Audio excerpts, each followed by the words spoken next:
Hey guys, Barry Maglady here, back for another episode of the Comeback Game podcast. Today I'm joined by Big A, Aaron Walker, who is the founder and president of View from the Top and the Iron Shapens Mastermind Group. Aaron helps extraordinary men to become extraordinary by living a life of success and significance. Uh, Essentially, Aaron, I want to dive a bit back into your backstory and how you got to where you are. I understand you guys run masterminds specifically for men that help them to become their authentic self and provide them a lot of support in today's society. And I'd love to find out, like, first of all, before we dive into that, a little bit more about you. Who is Aaron Walker, and what is it specifically you guys do? Yeah, thanks, Barry. First of all, thank you for having me on the Comeback Game. I'm pretty excited about this. I'm a 41-year veteran entrepreneur. This is our 14th business that we've owned over the course of 4 decades. And I started very young. I was 18 years old when I started my first business, and then sold out to a Fortune 500 when I was 27. That afforded me some opportunities that I wouldn't have had otherwise, and I was able to start other businesses. I retired 8 years ago, and for the third time. My wife said I've retired more than the law allows. And then a couple of mastermind members that I've been associated with for decades now. Some may or may not mean anything to your audience, but it's Dan Miller, Dave Ramsey, Jeff Mosley, Ken Abraham, and 4 or 5 other guys. There's 10 of us, and we were called the Eagles. And we met for over a dozen years in Dave's office, and it radically changed my life. And so when I retired 8 years ago, they said, "What are you going to do now?" And I said, "Nothing." I said, "I'm going to go to the Caribbean, and I'm going to sit on the front porch of one of those little grass tiki huts, and I'm going to rock myself into an oblivion." And Dan Miller leaned over the table, and he didn't laugh. And he said, "That's the most selfish thing I've ever heard you say." And I'm like, Wow. "What?" I said, "I've been working since I was 8 years old. I'm 50. I'm ready to take a break." And he said, "Aaron, you've owned a dozen at that time successful companies. You've been married over 3 decades. It will be 4 decades in a year. And he said, you have 2 beautiful children, you have grandchildren. He said, you have a lot to offer, and you should start coaching." So I thought about it, and I went and did Entree Leadership Mastery Series that Dave gifted me. And then I went and did Innovate, and Dan Miller had me to do that. And I fell in love, Barry, with the coaching aspect of it. Started coaching and started doing podcast interviews, and our business literally blew up. It went crazy. So I couldn't coach all the people one-on-one. It was just physically impossible to do that. And so I started a mastermind group, and we call it Iron Sharpens Iron. And I'm proud to announce that 2 weeks ago, we launched our 15th mastermind group that we now facilitate. Wow. And we have representatives from 9 different countries now. And so I'm pretty excited to be involved in a process that is helping ordinary men become extraordinary in all they do. Yeah, mate, that's incredible. Tell us about the first business. Where did it all start for you? Where did that entrepreneurial itch come from? Yeah, I'm 3 generations deep in entrepreneurs, but the truth of the matter is my dad was a general contractor, didn't work for anybody, worked for himself, but he didn't know anything about business. Mm. And so he obviously didn't make any money as a result of it, but he wasn't trying to make any money. He didn't care about making money. He wanted to fish and hunt, wanted to be with his family. I grew up in a 600 square foot house, 2 brothers and a sister, and that was pretty cramped quarters, needless to say. Mm. And my mom used to put canned goods in the pantry during the summer so we would have something to eat in the winter. So I know all about being poor. Mm. And I discovered one summer that I wanted to make some money, and my dad came to me and he said, "Would you like to help me?" And I said, "Sure." And I was 13 years old, and we remodeled a pawn shop. And I didn't even know what a pawn shop was. And we remodeled a pawn shop. And for those that don't know, that's a place you go and borrow money on your collateral. And so it's a small loan company. And I fell in love with it.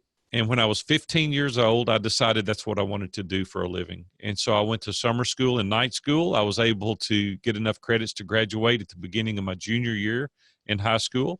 So I worked every day, met 2 guys with a lot of money. I proposed that we go in business for ourselves.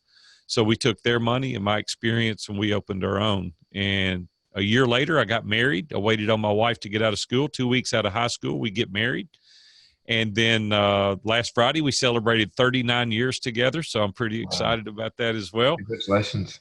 But here's the key, Barry. Here's the thing that made the difference is we delayed gratification. And after we got married, we came home to our little 500 square foot apartment, and I said, "Listen, we can't mess this up. We may never get this opportunity again, and whatever we do, we can't mess this up." She said, "What do you propose we do?"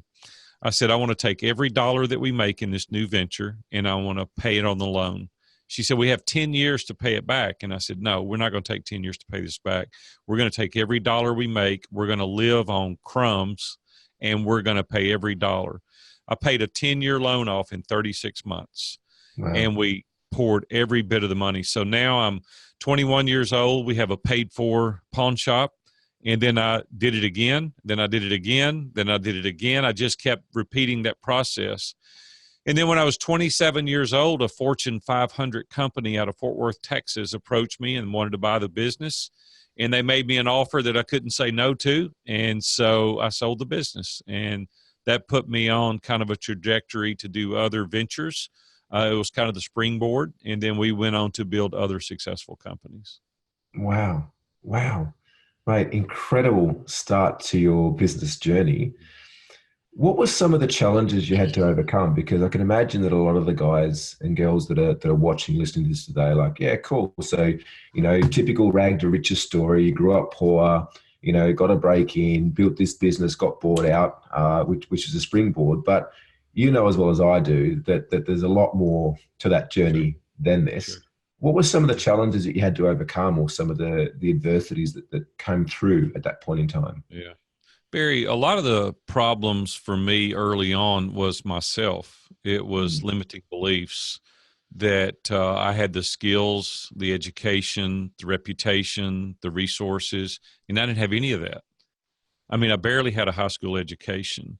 I Mm, have quite an education, but I didn't have a degree. mm, And so that was really tough for me early on because the people I were running with, my friends, had, big degrees from varying, institutions here locally and abroad. And it really bothered me. So there was a mental hurdle that I had to overcome. Also, we didn't have any resources initially. I thought I can never open a business because I don't have the resources. mm, How could I possibly ever open my own company? And then I thought about it one day and I said, well, I don't have any money, but other people have money and I just need to approach them and see if we can form a partnership. I don't know why at such an early age that I was able to do that. I just had the fortitude within me to want to do better than I had had previously as a child. mm, And so for me, no didn't matter. I mean, the answer is always no unless you ask. mm, And so I thought I'm no worse off mm, if they tell me no. And so I just was very forthcoming and I was very upfront. And I told them that I would make this work. And I had the determination, the grit, and the perseverance to make it successful if they would give me an opportunity. One of the things that I want your listeners to hear from me today, and this is a very true statement, I heard it years ago, and it proved to be accurate and true for me. Everything that I did, even as a child, I gave it everything I had. I put every bit of energy and effort into whatever I did. If it was sweeping, playing ball, running, jumping, whatever it was, I did the very best. I didn't leave anything on the field. Well, that proved to be very beneficial for me because they did their due diligence on me and they found out that everything that I did, I tried my hardest. And that's what I want to tell the people today. See, you think you're in a dead end spot now, but the way you're performing now is a direct indication of how you're going to perform later. And it's a true statement that the way you do anything is the way you do everything.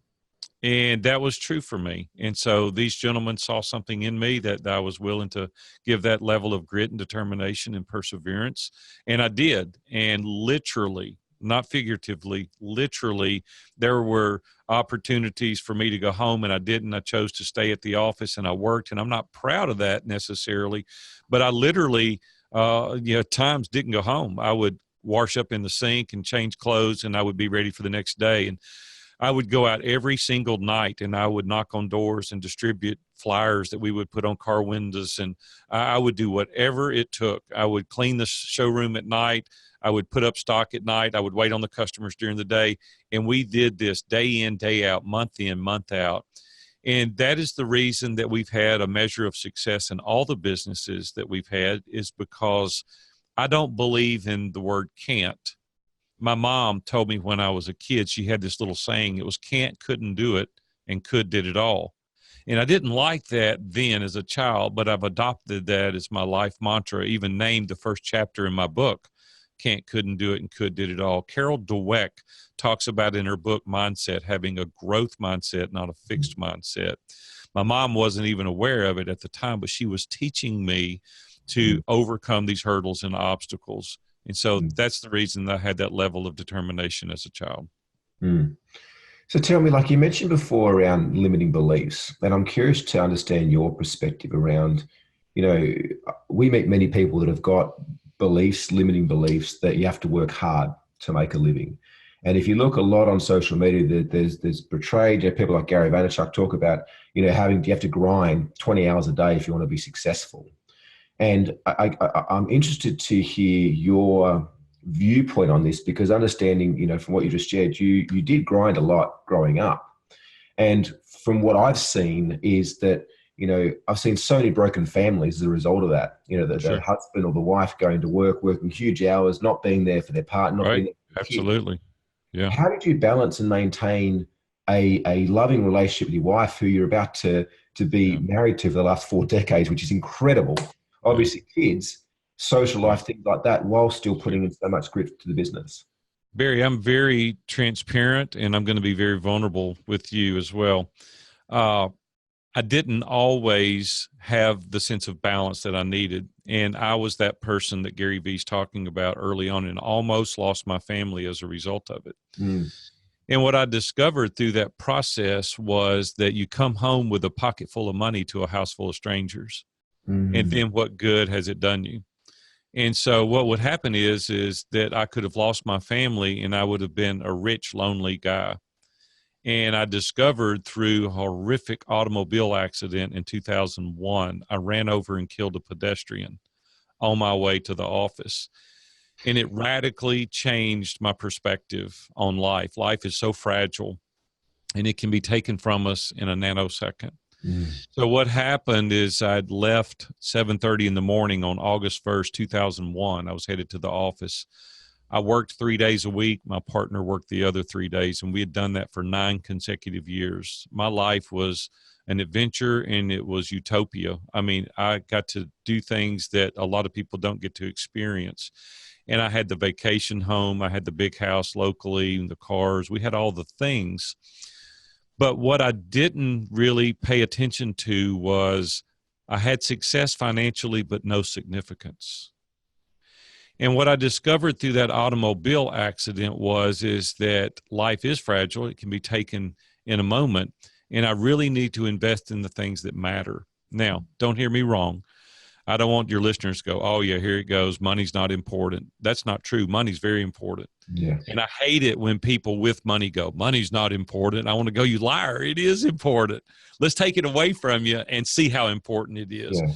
But what I don't want you to do is to make it your God. I don't want you to make it the sole focus of what you're doing. Now, I'm going to touch on that and try to be as honest as I can. So I like to make money.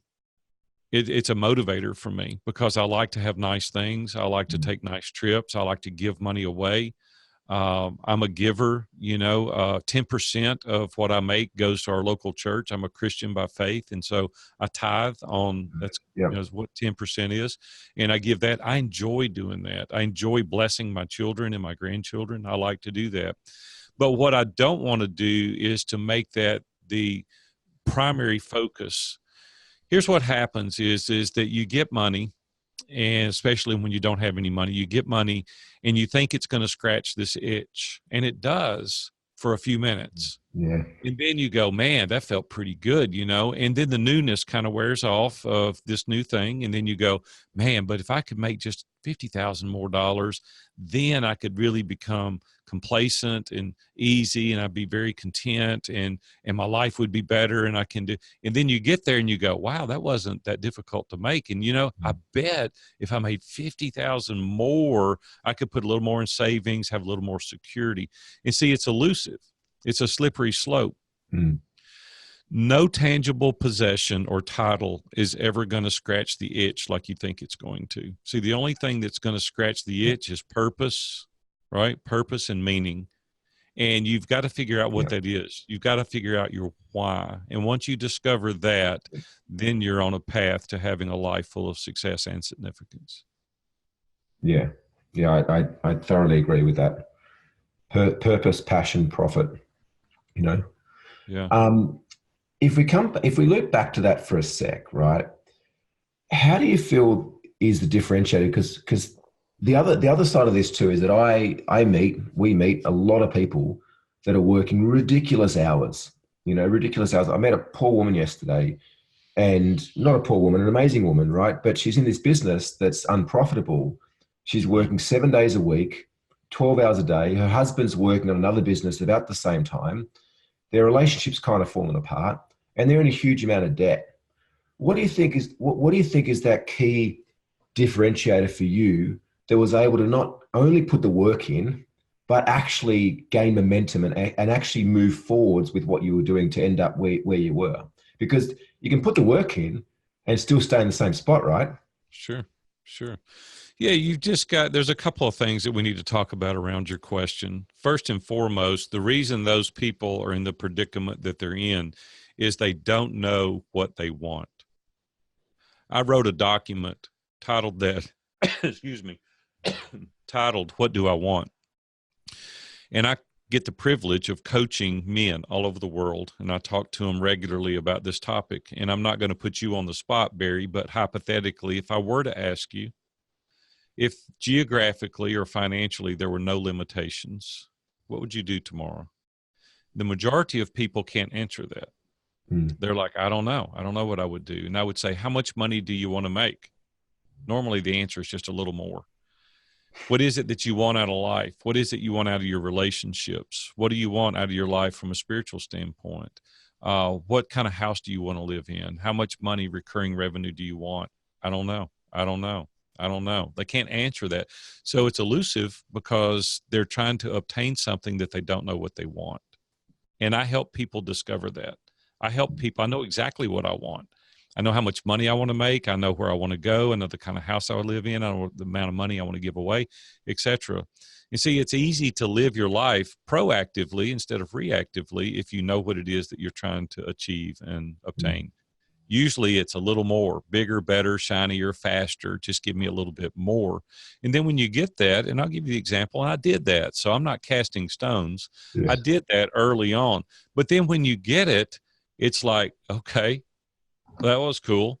A buddy of mine recently called me, and he said his goal was at one time to have $1 million in cash in the bank. He said, he's a young guy, he's 33 years old. And he called me. I coach him, by the way, every Tuesday and have for 5 years. Every Tuesday morning for 5 years, I've been coaching him. He's done exceptional. It's amazing what this guy has accomplished over the past 5 years. But his wife called him, and she said, we'll call him Billy. His name's not Billy. We'll call him Billy. And she said, I want to send you a picture. He said, okay. So she sent him a picture, and he opened it, and he looked at it.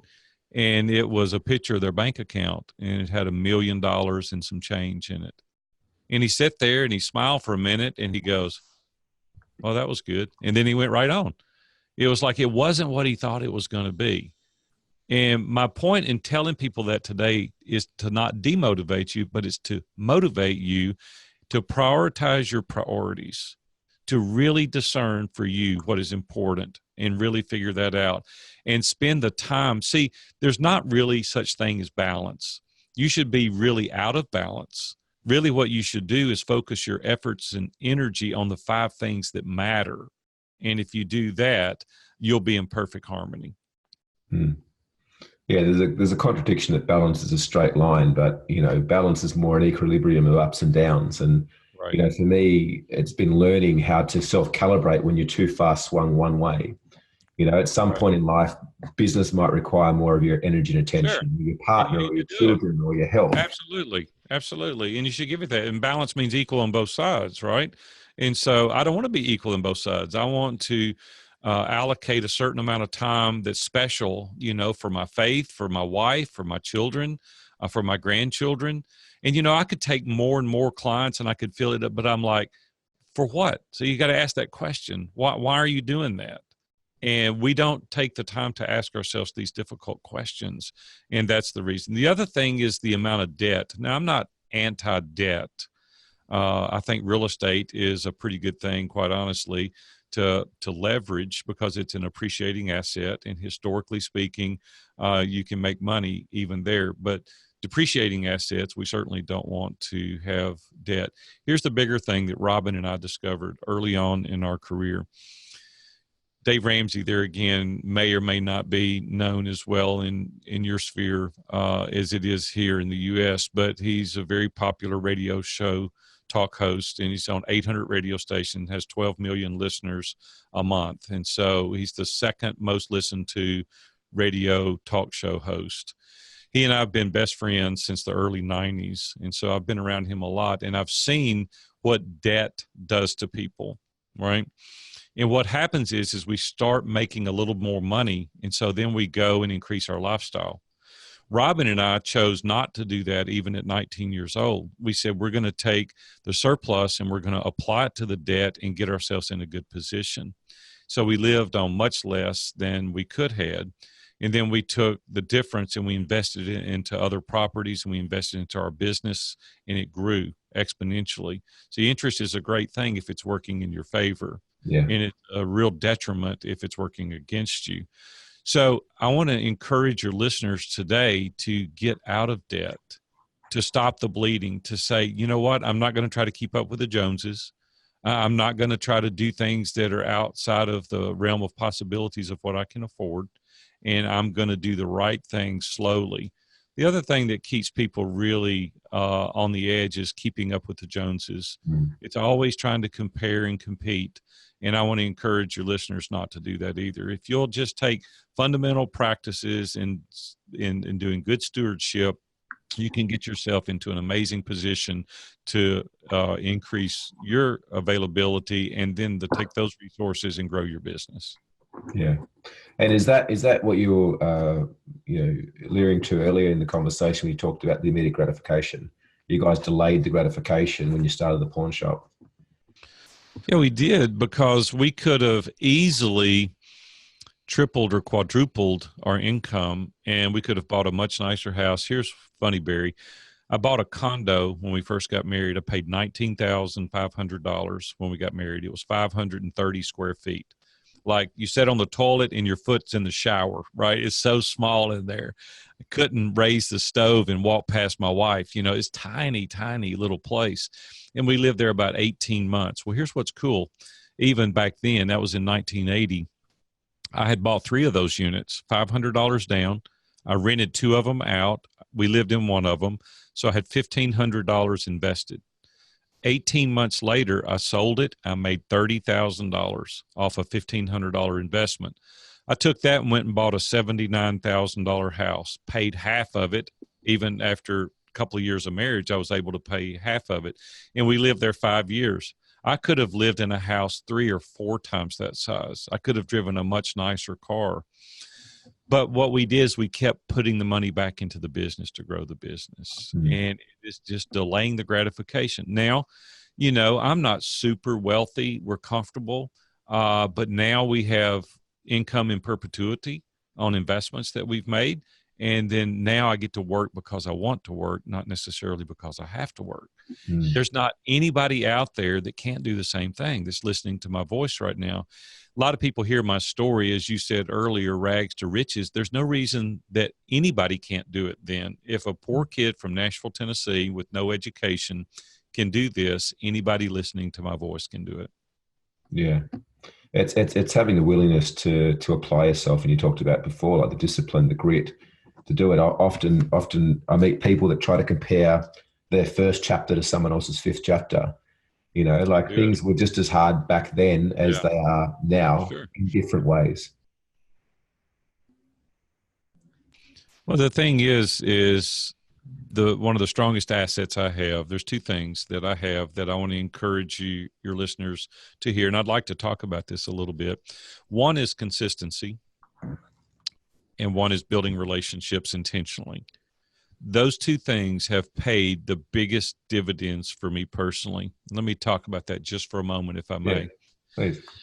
We create a spreadsheet on activity that we do, and we use Brian Moran's 12-week year, which is a very, very good productivity tool. Matter of fact, I told Brian not long ago, I said, you need to pay me an affiliate commission because I've sold more of your books than you've sold, because I believe in it.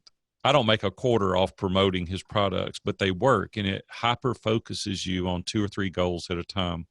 And then you establish the task that you need to do that corresponds to the goal. And then you keep up with your lead indicators, and you do that every single day. Well, see, we're very involved in social media. We're on all the platforms. We have systems and processes established for every bit of that. And we do it every single day. Everything that we do, it's very redundant, but redundancy is very profitable. And most people, though, have the shiny object syndrome. The new thing, the new technology Yeah. comes along, and they jump off their horse and get on that one, and then they ride it for a little while. There was a guy I was coaching recently, and I told him how important blogging was. And I coached him through search engine optimization and told him that you need to do this. Come up with your keywords, be sure and put your keywords, into the blogs. And when you do your videos, be sure to use your keywords, because now YouTube transcribes it, which gives you SEO value. So I use the words that I use very carefully in videos because I want my keywords to show up.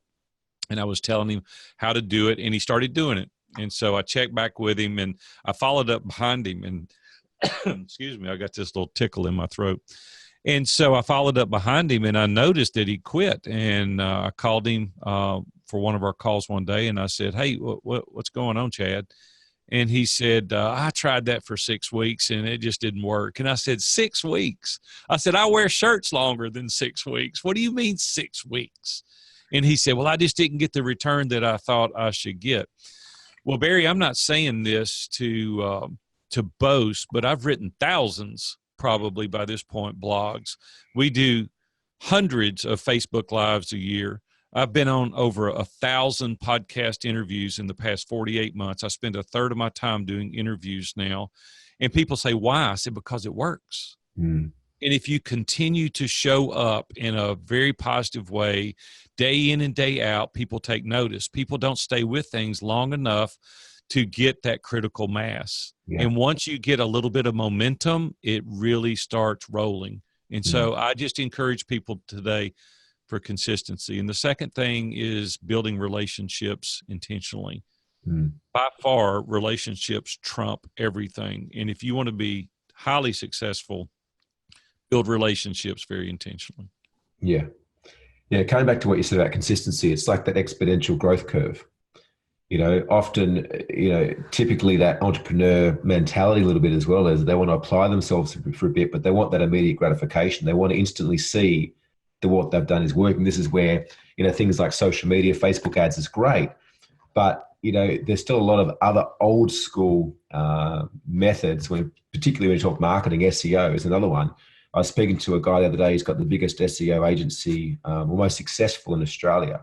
And he was talking about how much SEO is coming back in. For a long time there, people kind of shied away, and they ran their Google ads and they ran their Facebook ads, and it's come back in a big way. And I really, really resonates what you say, is that consistency, by all means, out trumps anything else. And I think that's where you look at the difference between people that are successful and those that aren't. You talked about redundant systems. It's like I have an honest belief that your business should be boring. A boring business is a profitable business, and bringing the excitement outside the business, bringing the excitement in what you do day to day, not into creating shit and fires that you have to constantly put out within your organization. You know, everything that we do, and I have a number of VAs that work for me, and they've all got their roles and responsibilities. But what we've done recently is we created a mastermind process, and it's taken a long, long time to create this. I'm teaching people now how to build their own mastermind and how to scale masterminds. We have the social proof that it works. We have 15 mastermind groups with a 90% retention rate, and we've had men for years in these groups. And so we've dialed it in. We know how to build mastermind groups, and we know how to scale mastermind groups, even where it doesn't require the facilitator's attention. I have 8 groups that I don't even have to show up in that are full, 100% full. That gives me recurring revenue that I don't have to do anything for. And I'm teaching people how to do that. So we've recently created this mastermind process. And if you're interested, by the way, anyone that's listening, you can reach out to me and I can tell you more about it. But it is absolutely amazing, and it's a great add-on. And it's not only a great add-on, it's great for people that want to make a living facilitating mastermind groups. So coaches, authors, you name it, they're very interested in this process that we've just created. But there's systems and processes for everything. You know, if you don't have a mission statement and values and systems and processes, how are you making decisions in your business? So everything that we do, we take the time during the grind to write out the systems and the process. So at any given time, I can hire a new VA and I can give them the systems and the processes, and they can step right in. Recently, there was a horrible earthquake in the Philippines, and we have 3 VAs there. My daughter called me and she said, "Dad, my daughter is my executive assistant." And she said, "Dad, did you see that they had a terrible earthquake in the Philippines?" And I'm like, "Oh my goodness, you're kidding." It was on a Monday morning. And I said, "Man," I said, "all this, first of all, are they safe?" And she said, "Yes, they're safe." I said, "Okay, next question.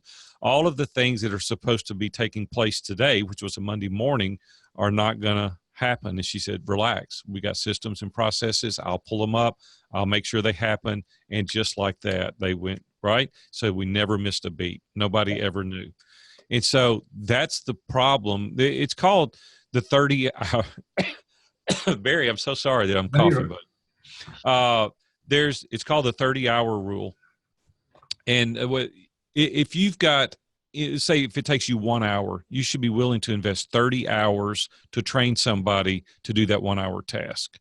And so the exponential return that you get from that, because it's completely off your plate from then on, we've implemented that strategy here. And so my objective is to work myself out of a job, right? Yeah. Do everything that I can to get everything off my plate and only operate in my lane of genius. And I only need to be doing a few things, and that's coaching, facilitating, and doing podcast interviews. Everything else is given to our VAs and to our staff. Yeah. Yeah, mate, I'm in a very, very similar position. And I guess my take on it is that you should be the most unreliable person in your organization. You know, the business owner should be the most unreliable person in the organization. And very similar, we've got 7 in the Philippines at the moment. Yeah. And the system is set up in such a way that if they're sick or they don't log on, someone else can log in and complete their tasks without any of our clients, right. anybody else knowing it. And I guess for me, it took us a long time to get there. I remember my earlier business, I knew that I needed systemized, but I was so resistant to spend the time to go into that level of detail. I'd love to talk a little bit about your mastermind. So you shared a few things prior to us jumping on a call around, you being the equivalent of the 5 closest people around you. You've hung around some pretty cool dudes for the last 15, 20, 30 odd years. Can you talk a bit more about that? Yeah, well, I was at a Mercy Me concert decades ago here in Nashville at a place called the Curb Center. Robin and I were there listening to a concert, and the guy I've already mentioned a couple of times, Dave Ramsey, was sitting a couple of rows in front of me. I didn't even know he was there, and I had been one of the sponsors of his show, and so we were friends. We were already friends, and he got up and he went to the concession stand, and he came back, and he said, "Hey, Big A," he said, "I want you to consider joining my mastermind group." And I said, "You're what?" And he goes, "My mastermind group." I said, "I don't even know what that is." And he said, "Just come to my office next Wednesday morning. I'll introduce you to the guys that I've invited to join, and I think you'll love it." The truth of the matter was I didn't want to go. I was scared to death. I was like, I don't want to go in there. I said, if I go in there, they're going to get personal and they're going to be all touchy-feely, and I'm not going to like that. And I'm a man's man, and I don't need anybody else. I can run my own thing. And you know what I'm saying? That's the way I felt.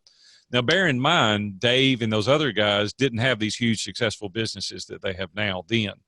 And so we were just all normal dudes trying to make it work. And so I go there, introduce myself to the guys that were in the room, and week after week, I was very apprehensive and cautious. I didn't say anything much. And then the more I was in there, I'm 59 years old, my next birthday, and I was the youngest guy in the room at the time. So everybody, 10 other guys in there, everybody was a year or 2 or 3 or 4 older than me, which decades ago, it didn't seem so bad, And so I was kind of a fly on the wall. I was very quiet. And then they started sharing things that were really personal. And I was like, man, that was pretty heavy. And then the next week, somebody would share a business challenge that they were confronted with. And they said, I don't really know what to do. So everybody kind of dove in and they said, this is based on my experience. If you do this, this might work. And these things started working for these guys. Guys that had longer marriages than me would suggest, hey, you need to really consider this. I know that sounds good what you're saying, but history has proven this to be true. And I started listening to that and I started trying it and it worked. And I'm like, dude, this is pretty good. I mean, I'm in a room with trusted advisors that are non-biased, right? They don't have anything to gain or lose as a result of what they're telling me. And when I implemented it, most of the time it worked, because when there's a general consensus of the multitudes, you got smart guys in the room and they have a general consensus, maybe I should give it a try. Yeah. Well, Barry, that's been decades ago now, but that's radically transformed my life. I've not missed a mastermind group meeting now for 20 years. I've been in mastermind groups every week for 2 decades now. I don't know the exact date, but it's right at 2 decades. Wow. So if you think about investing that much energy and time in these groups, and so when I retired and I started coaching, I thought I want to replicate what I've been exposed to teach and encourage other people. And so I've written a book since then about it. Now we've created this mastermind process, and it's been really an experience, not just an experience, but it's been something that's been very beneficial for me personally. And the results that people get as a result of the accountability, the resources, the encouragement, edification. But occasionally, I'll tell you a quick story. This is, take just a minute. It's kind of a funny story. Barry, have you ever been in a really low spot? I mean, you just couldn't get yourself out. You were just like, man, you tried and you wanted to get out of that spot, but you were just stuck. Well, that's the way I was years and years ago. And every week I'd go into the mastermind group and I would say, this is the thing, I can't get over it. So one Saturday morning, I get a phone call from one of our guys. His name is James Ryle. And this guy was the best storyteller, speaker all over the world. He traveled and spoke, and he called me and I thought, man, this is really going to be good. I can't wait to hear what this is. And so he said, hey, Big A, have you got a minute? And I said, sure. So I was at the Ace Hardware here in Hendersonville, Tennessee, and I walked outside and I was like, I know this is going to be exciting. This is going to be good because this is James Ryle. And he's got a word for me, and this is going to be good. And I said, all right, I'm outside now. I can hear you. What is it?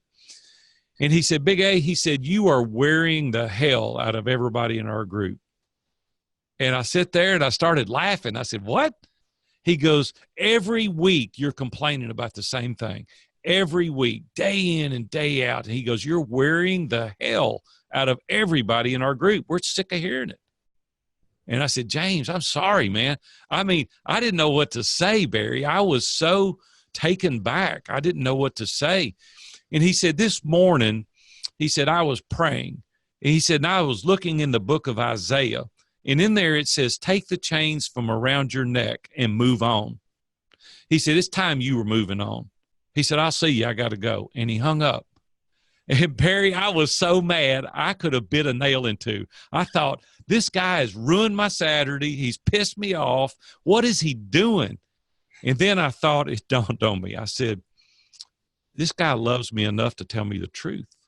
The following Wednesday, I went in Dave's office, and I'm a big guy, Barry. You've never met me in person. I'm 6'4", weigh 235. I mean, I'm a big guy.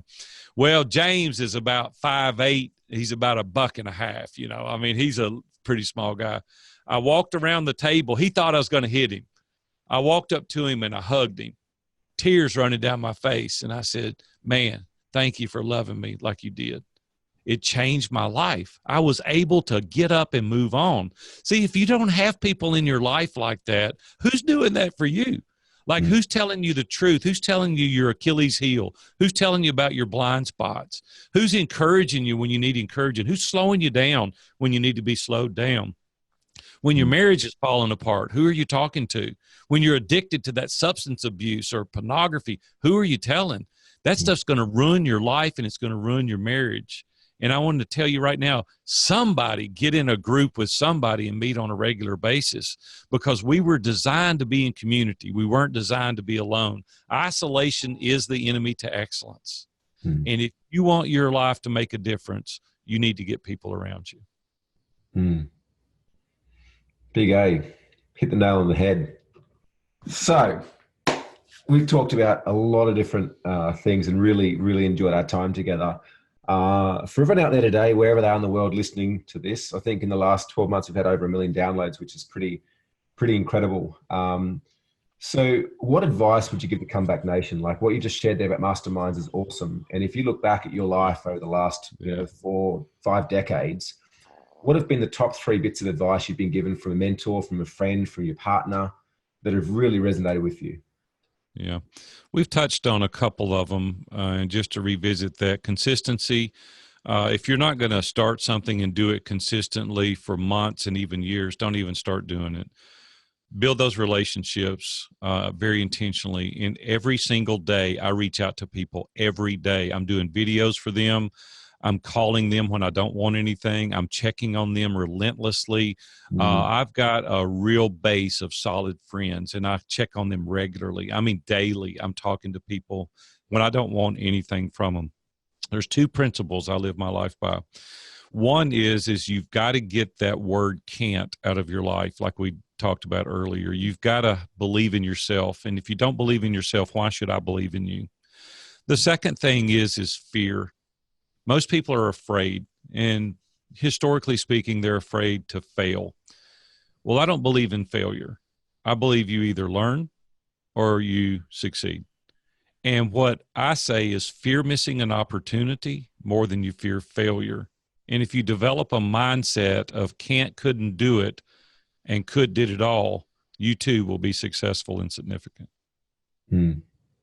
Big A, it's been an absolute pleasure to have this chat. Where can they find, if they want to find a bit more about you or connect with you, where's the best place for them to do that? Yeah, the easiest place, Barry, is to go to viewfromthetop.com. That's with a V, Victor, viewfromthetop.com. And the thing that I'm really interested in talking to some people about is taking my 2 decades of experience in Mastermind and getting them involved in this process so you can replicate what I've done. So you can reach out to me. It's Aaron, Aaron, at viewfromthetop.com.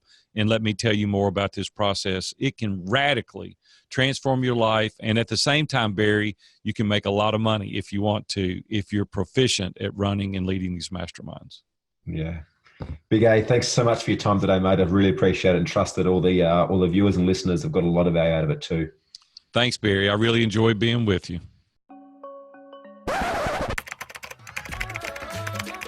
If you're in a position that many of our clients were before joining us, which is that your business is controlling you rather than you controlling your business, we would love to have a chat to you to see whether or not we might be the right fit to partner with you to help you grow and succeed in business. And over the past 8 years, we've helped hundreds of business owners around the world to grow, scale, and succeed in business. Many of our clients report we've helped them to triple their profits and double their time off in 12 months or less. If you jump onto YouTube and notice the hundreds of testimonies, you'd see that this is a common theme amongst them. If you're a business owner that's generating more than $300,000 a year in annual revenue, whether it's $500 million, $5 million, even $10 million a year, and you're looking to take your business and your life to the next level, we might be able to help. If you're noticing that your business is lacking structure, maybe systems or processes, maybe you're not quite attracting enough or the right type of quality leads, making enough sales, or maybe you're even having issues finding, hiring, retaining, and training the right team members, we could be a fit for you. Ultimately, we believe that we never have business problems, we have personal problems that are expressed through our business. And a lot of the work we do is with you as a business owner, helping you to constantly upgrade the way that you see life, the way that you make decisions, and the way that you help construct a profitable and purpose-driven business. In order for us to do that though, you need to book in a quick 15-minute application call with one of our scaling specialists here at the Game Changers. Through the 15-minute call, we're going to ask you a bunch of questions to see if or how we might better help you. If we can't help you, we'll let you know politely and do our best to point in the direction of someone that can. However, if we can help you, we'll look at booking you a 1-hour game plan session where we're going to dive a lot deeper into where you and your business are at right now, where it is that you want to go in the next 3, 5, and 10 years' time, and what are the potential roadblocks or challenges or even opportunities that are along the journey in order for you to get there faster.